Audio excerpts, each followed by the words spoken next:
Meanwhile, Amtrak CEO says limited service to the Northeast Corridor will be restored Monday, full service Tuesday.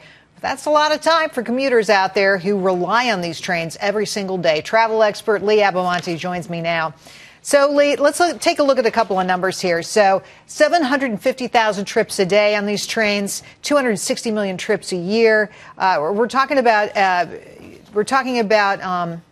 Amtrak serving lots and lots of people. Tell me, what do you expect out of service and how is it going right now? Well, obviously, service is completely disrupted between New York and Washington, especially via Philadelphia. Some of the regional trains are helping out, like New Jersey Transit and then the Philadelphia Metro SEPTA, and they're carrying some of the burden, but they can't carry all the burden left by this Amtrak mess. It's really bad.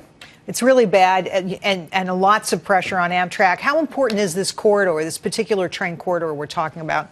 Well, it's the busiest corridor in the United States, without question. And, I've been doing it for years. I went to school in the Washington area. I'm from the New York area. And if you know it.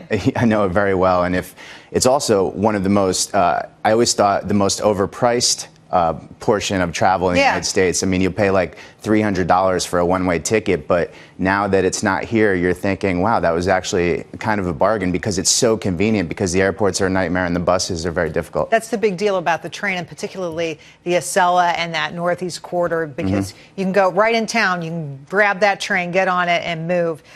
So I understand that even the planes are booked now. So if you're trying to get to Washington, trying to get to New York this weekend, or maybe Monday or Tuesday, it's going to be super hard. What do you do? Well, you can always rent a car. If you don't have a car, you can rent a car. But then, of course, you have to pay the drop-off fee in D.C., which can add up, plus gas and tolls along the Jersey Turnpike or whatever. But you can also take a bus. There's still limited space on the buses. But, of course, the buses, you can get caught in a lot of traffic. Believe me, I've tried the Bolt bus and the Mega bus before. It's not my favorite mode of transport. And the airlines are adding flights, and they're adding capacity. They're putting larger planes. Are they adding capacity and also boosting the price? That's my question. I've heard they are, but I haven't looked myself. Okay.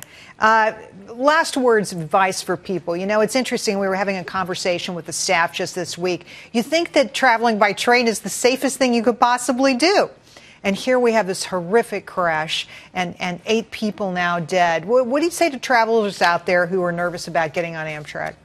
Well, I have to say, these things happen. It's terrible, but it happens, and it happens with planes, trains, automobiles, and everything. It won't sway me one way or the other from getting on an Amtrak train again. You would still get on the Amtrak 100%. train. It happens all over the world. It's unfortunate, but it does happen, sadly. Lee Abbamonte, thanks for coming on the show tonight. So good to see you. You too.